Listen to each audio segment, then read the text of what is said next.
মহানগর বিএনপির সভাপতি আপনার শওকত সাহেব এবং গাজীপুর মহানগর জামাতের আমির প্রফেসর জামাল উদ্দিনের সাথে ব্যক্তিগতভাবে কথা বলেছি। যেহেতু বড় দুইটা রাজনৈতিক দল মাঠে এখন ওনারা বলছে যে আপনারাও একটু পুলিশকে সহযোগিতা করবেন, যে আমরা কোথায় থানাটা করলে জনগণ বেশি সেবা পাবে, অর্থাৎ যাতায়াত ভালো হবে, মানুষজন বেশি সেবা পাবে।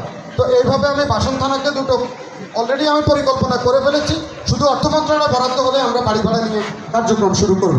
তো আপনারা কাশিমপুরবাসী, আজকে আমি মনে করি যারা এখানকার বিবেক, যারা এখানকার নেতৃস্থানীয় সকল পর্যায়ের প্রতিনিধিরা আছেন, আপনারা এখন চিন্তা করেন দুটো থানা কোথায় হবে।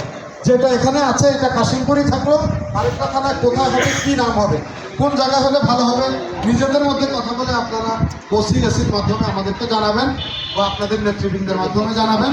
একমত হয়ে আমরা সেখানেই থানা করব। আমি প্রাথমিকভাবে আমাকে কাশিমপুরের ওসি বলেছিল যে চক্রবর্তীতে করার জন্য, কারণ একটা হাইওয়ে আছে গুরুত্বপূর্ণ।